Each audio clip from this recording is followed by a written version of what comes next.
On first down, they hand off to Marlon Mack. Huge hole, 50-yard line. He's at the 40, still going near sideline. He's at the 10. He's at the 5, and he will score. Touchdown, Marlon Mack. Touchdown, I-N-D-Y.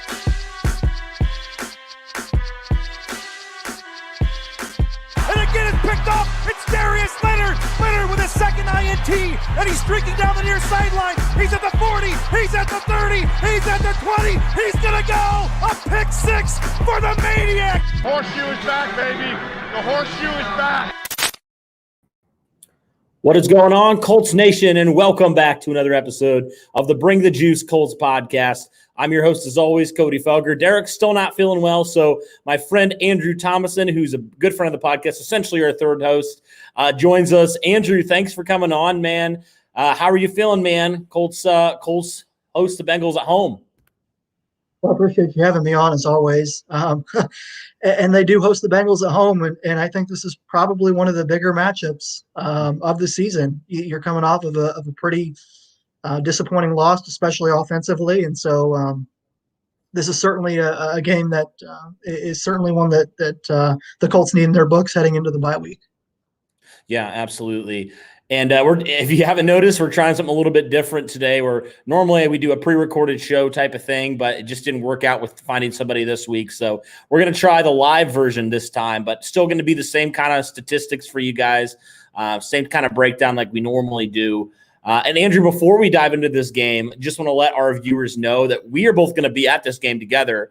It's going to be a great game. Really looking forward to it. The first time, it's going to be interesting to see what a socially distant NFL game looks like.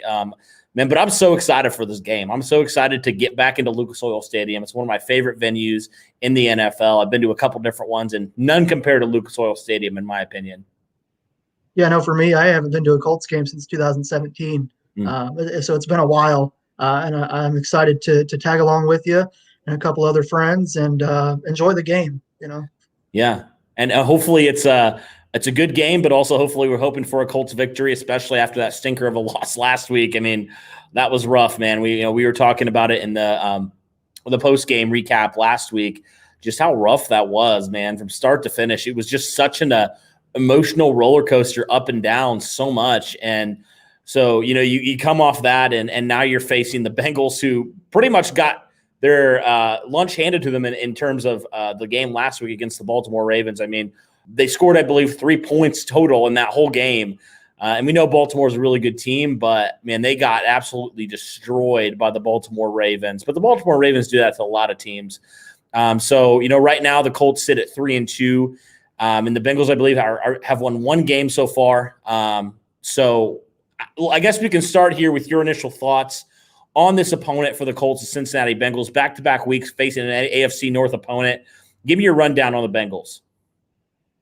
Well, they've only won, as you mentioned, Cody, one game so far this season. They're 1-3-1, I think, on the year. And, you would think a 1-3-1 team has, really no strengths to it. But their defense, I think, is top 10 in passer rating allowed, if I remember correctly. I was looking at some stats this morning, and I think that they're definitely top 10, maybe top 15 in total passer rating allowed, which – given the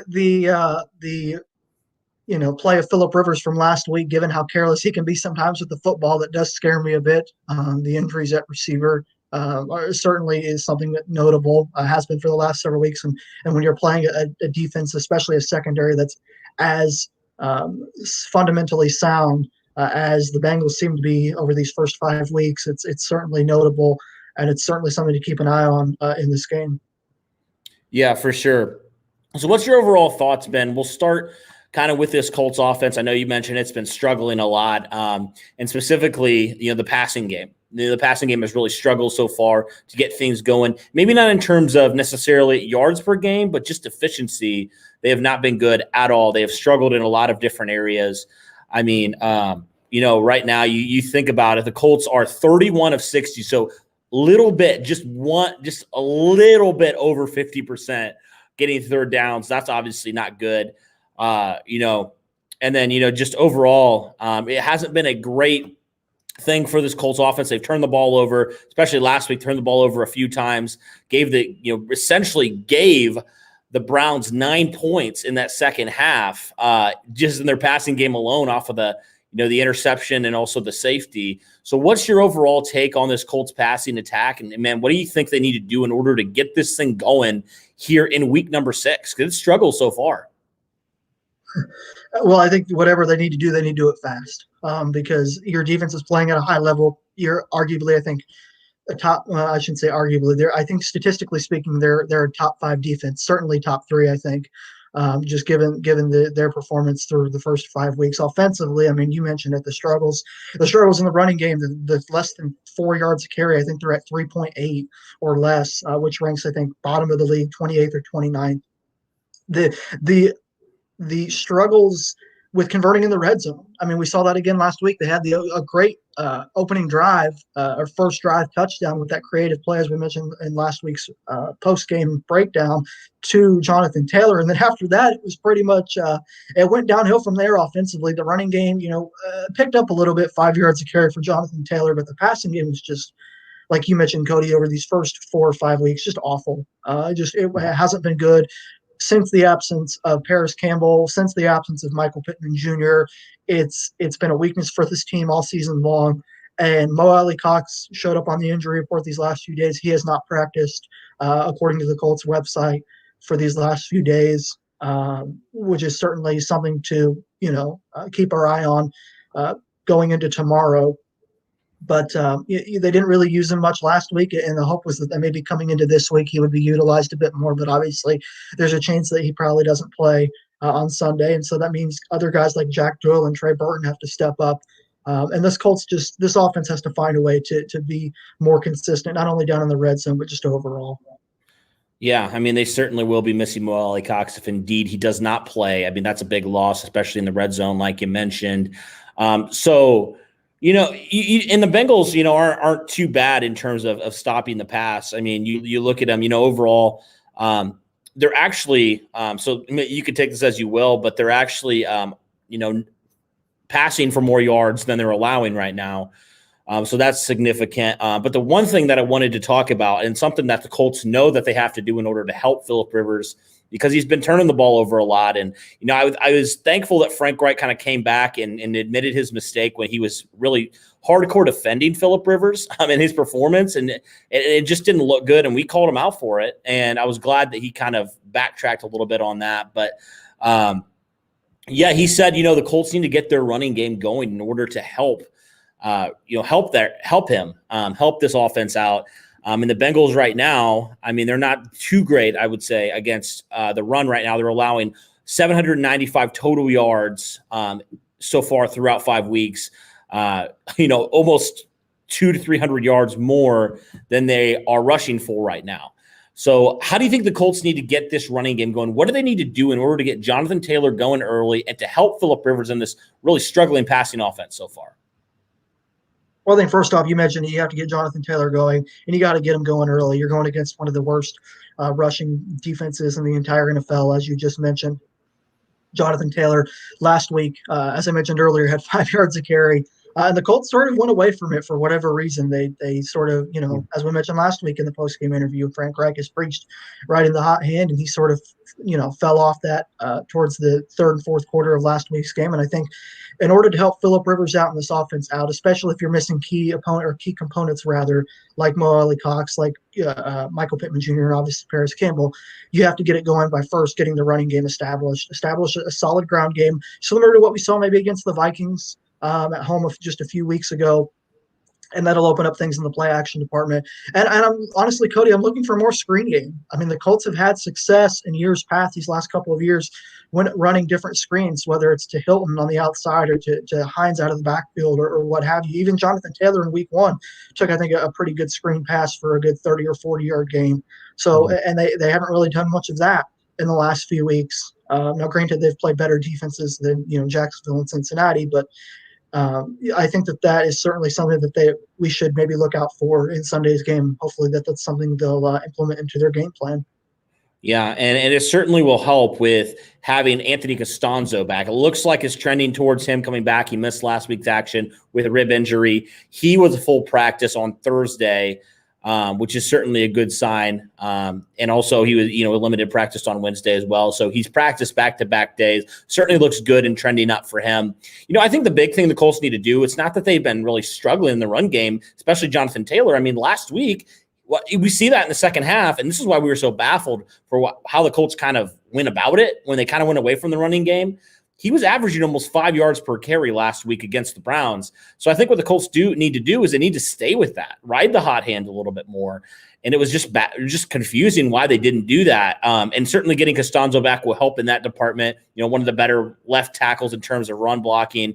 So I think that'll certainly help a lot in terms of that. So we can now move on to this Colts defense. Still the defense is one of the tops in the league. After really that rough first half overall against Cleveland, the Colts come back in the second half on the defense, and they allow 3 points. They pick off Baker Mayfield twice. They look like that dominant defense we saw, weeks 2 through 4. So I'm curious, what do the Colts need to do? Joe Burrow, if anything, has been a bright spot in this Bengals offense. The record doesn't show it. But overall, man, Joe Burrow, give him credit. I think he's done a pretty good job, all things considered. And the Bengals have, they have some weapons also on their offense. Like, I don't want to, despite their record, I don't want people to write off some of the weapons that Joe Burrow has at his disposal. So what do the Colts need to do in order to slow down and potentially, make Joe Burrow look like a rookie?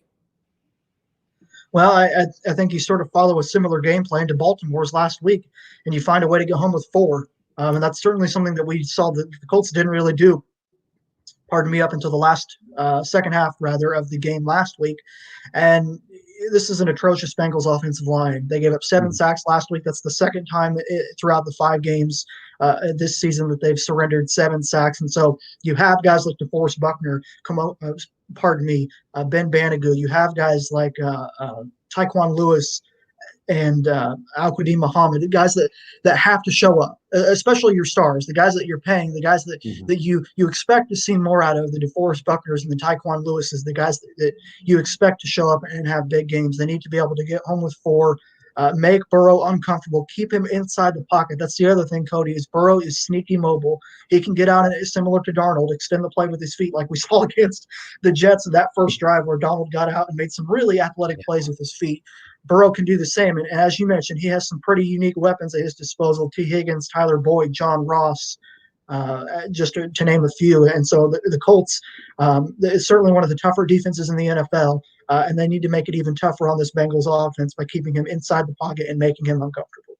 Right, and it certainly looks like A.J. Green might have a chance to play. He was limited on Wednesday, so maybe he has a chance to play here on Sunday as well. So really, as far as the receiving core goes, besides Auden Tate, who didn't practice with a shoulder injury, the Bengals pretty much all their key players on offense are healthy at this point. And I think that is something that's big as well, that definitely can't be understated as well. What also do you think that the Colts need to do to slow down Joe Mixon? Joe Mixon, he's a good running back. I mean, he really is. What are your thoughts on Mixon and this running the game for the Bengals, and what do the Colts need to do in order to slow that down? They did a really, really good job, I felt like, last week on Kareem Hunt. Overall, he had a few decent breakout runs, but overall, I thought they did a good job containing Hunt last week.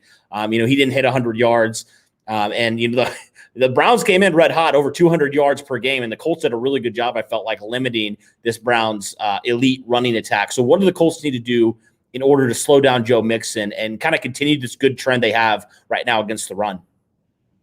Well, certainly, you look at as I mentioned with the passing game, similarly, you look at the Bengals offensive line and how bad it's not a very good unit. And so I think the Colts need to take advantage of that. I think Buckner could potentially have a big day in terms of helping to stop the run. Tyquan Lewis, Ben Banigou, those guys on the Al-Quadin Muhammad, all those guys. I mean, and this is something that we've talked about before. Don't play to your competition. Don't play down to your competition. I mean, the Bengals, record-wise, are not very good. Offensively, they're not very good. But if you go into this game thinking you're going to blow the Bengals out, and you don't plan accordingly to stop Joe Mixon or even this what could potentially be a pretty good passing attack, then you may be in for quite a shock. And so the Colts need to certainly maybe not stack the box necessarily to stop the run just because of how poor the Bengals offensive line is, but certainly they need to game plan for it because, like you said, Joe Mixon is certainly a great running back, not only in between the tackles and outside the tackles, but catching the ball out of the backfield too. So Darius Leonard's health, I think, going into Sunday's game is certainly something to keep an eye on. He didn't participate yesterday, and he did not participate today, which is not good. Looking forward to Sunday's game, and so I think that's certainly something that needs to be, that's something that we need to keep an eye on. Yeah, for sure. And I think this one thing I didn't mention, the Bengals right now, they are allowing 20. They've allowed, you said they allowed 7 sacks last week, and you mentioned it. They've allowed 22 total sacks so far through 5 weeks. This offensive line is not good at all for the Cincinnati Bengals. So I think that's where the Colts really need to have a bounce back game from their pass rush, especially. I mean, last week you mentioned it. They struggled in times to get to the quarterback, and not just get to the quarterback. Sometimes they would, but finishing plays. This is something that we've seen that's been so irritating.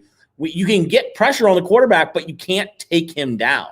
And that is what I just think is so frustrating for me, overall. But, and you talked about some injuries. So we'll look at some injuries real fast here. Let me pull them up if I can find them here.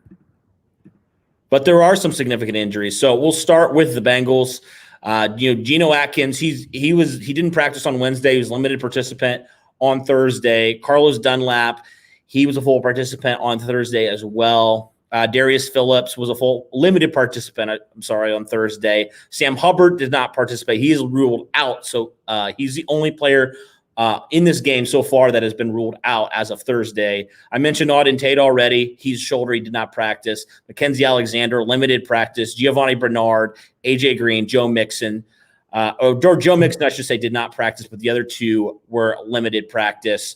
So that's for the Bengals. For the Colts, you mentioned Mo Alley Cox last 2 days, has dealt with a knee injury. He hasn't been ruled out, but it's not really looking good so far for that. And then, Danico Autry is another name. He's dealing with an ankle/knee injury. He hasn't practiced this week. Julian Blackman, he didn't practice on Wednesday, but he is a full participant on Thursday. Trey Burton also was the same way, and Justin Houston as well. Darius Leonard, unfortunately, hasn't practiced yet. Anthony Costanzo was a full participant in practice today. Jordan Wilkins didn't practice, and Chaz Green didn't practice. So the Colts are dealing with some decent injuries in certain areas. What are your thoughts on some of these injuries, and who's going to have to step up, man, in order for these Colts, for the Colts to be victorious here on Sunday against the Bengals?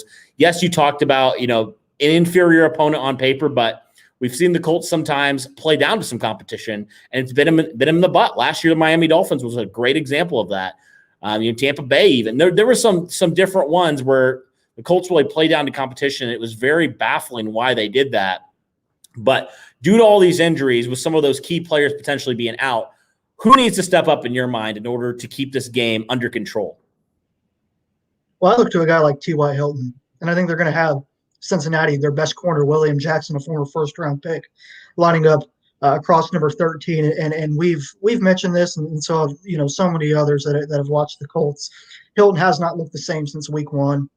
He's had a couple of games where he's had 50 or 60 yards, a couple of catches. He's played okay. He had a drop touchdown, if we remember, against the Vikings. Yeah. He certainly needs to have a big game against this Bengals secondary. And then another guy I look to is Jonathan Taylor. 5, as you mentioned, 5 yards a carry last week against a very a very, I wouldn't say awful Browns running defense, but average. That was the word I was looking for. Average running defense in the Cleveland Browns. And then, thirdly, I think you have to look to the tight ends with Mo Alley Cox possibly not participating in Sunday's game, obviously, as you mentioned, with his injury these last couple of practices. Trey Burton, Jack Doyle. Speaking of Jack Doyle, where's he been? And that's not to say that he hasn't just been open or the Colts haven't been maybe utilizing him. I think both he and Mo Alley Cox only had just one target last week. or 2 targets amongst the both of them, 1 each. But of the guys that need to step up, I look to Hilton, I look to Jonathan Taylor, and Jack Doyle and Trey Burton. Okay. And who do you foresee potentially starting at defensive end if Danico Autry indeed can't go this week? I like Aquadine Muhammad. The Colts had 1 sack last week, and he was the one that he beat Jedrick Wills Jr., the rookie tackle out of Alabama, last week, and he's going to line up across Jonah Williams, another tackle out of Alabama that was picked a couple years ago but didn't play last season due to an ACL injury. So I see that I would like to see rather Aquadine Muhammad get the nod at that other defensive end spot should Autry not be able to play. Okay. Makes sense. All righty. Well, I guess we'll do a couple different things before we do our predictions. So first off, we got to do keys to the game. Normally I record it in a separate video, but I figure, hey, we're here. Let's do our keys to this game for the Indianapolis Colts to pull out a victory, go to 4-2. I believe they would stay undefeated at home so far as well.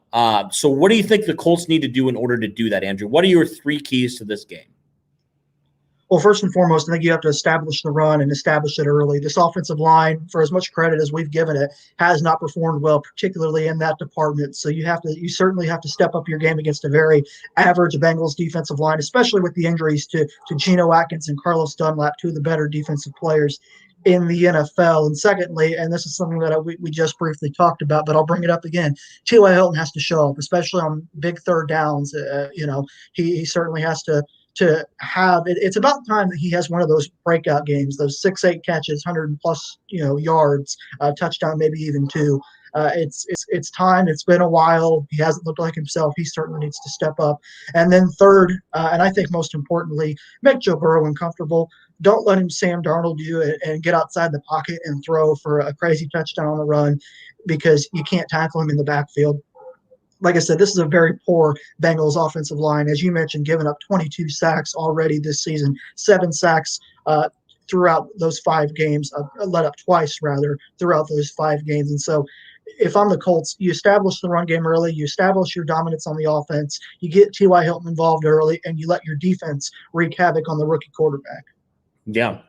I mean, I think you just need to get back to your identity in running the football. I mean, I really think that's a key for this game, like you mentioned. And it's weird to see the Colts not do that in certain games. And, I know there's been games where they've struggled. There's also been games when they've done a really good job at running the football, and they just have gone away from it. And I think the Colts just need to stay with it, especially because of the struggles of Phillip Rivers. When he's having to throw it, you saw that last drive when the Colts drove down, they had to kick a field goal. They didn't run the ball once. And I was so confused by that. Run the ball, establish the run, and really make Phillip Rivers in the passing attack a second option, honestly, at this point.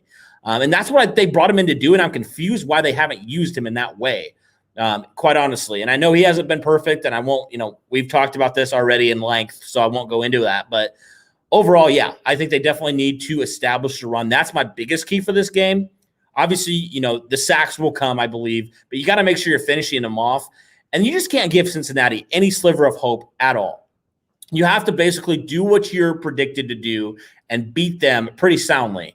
I believe the Colts are 8-point favorites right now or something along those lines. So I believe the Colts have to come out and they have to dominate. They basically have to do what they did the couple weeks prior, where they come out and they just dominate from start to finish. More so the Vikings and the Jets games. They come out and they dominate, and really they don't let their foot off the gas at all, throughout this game. They run the ball effectively, and they just keep running it down their throats. Cincinnati can't stop it.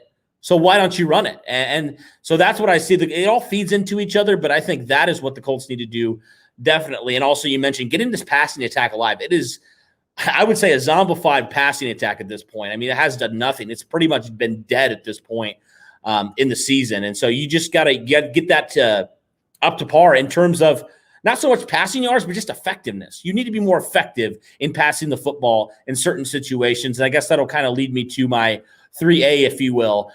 You just overall efficiency on offense, whether that be a passing attack or the running attack, it has to improve tenfold because you have struggled so much. You can't settle for 3 points. As good as Rodrigo Blankenship has been, you want him ideally kicking for 1 point, not 3 points.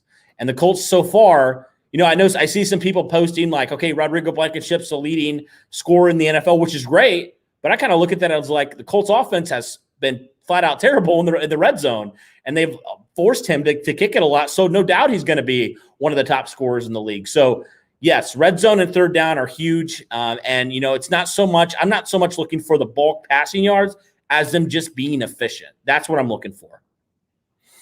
All right. So now our final thing we'll talk about in this game preview for the Indianapolis Colts versus the Cincinnati Bengals are score predictions for this game. Andrew, what's your score prediction? I think the offense finds a way to get going. This is a very, I'll say above average Cincinnati Bengals passing defense. That being said, I think they establish the run early. I think they find a way to put points on the board early and often. I have the Colts 31-17. Okay. Awesome. Ooh, I even asked you about it and I don't even have a score. Let me think about it for a second. So I think it's going to be a dominating performance. I think the Colts are frankly ticked off from that loss. I really do think they are. I mean, that was an embarrassment. And, not just us, but a lot of the media has just gone off on the Colts this week after that loss. And, I don't want to overreact from it. And hopefully we didn't in our post-game thing. I think we did a pretty good job at being objective. But, asking legitimate questions like, is Phillip Rivers holding this team back from what they could be? And different questions like that. I think this Colts team hears that and they understand that. And they're going to focus in. I mean, you look at Frank Reich's team after a loss. I mean, heck, you look at after that Jacksonville loss. They came out and they dominated in every single aspect against a Vikings team that scored 30-plus on every other team they faced so far.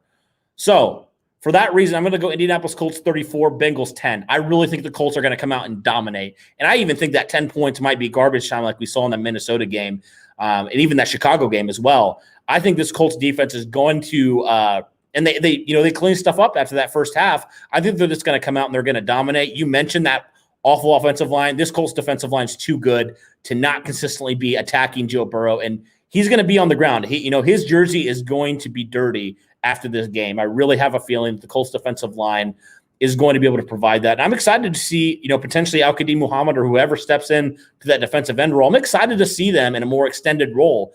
I would love to see Ben Banigou get more snaps too at the defensive end position. So that'll be my score prediction for this one. We both think the Colts are going to win. I mean, like I mentioned, Frank Reich's record after a loss is just like astronomically good. Like, I don't even know, like, the last time the Colts have lost multiple games. It's probably all the way back to his rookie year as a coach, 2018. So, all right. I think that'll do it for this one then, Andrew. Anything else you had for this matchup? I mean, obviously we're excited for this game because we're going to be at this game. It's going to be a lot of fun. Do you have anything else before we sign off here? No, I think we about covered it all. Similar to you, I look forward to being at the game in person for the first time in a few years, and should be interesting.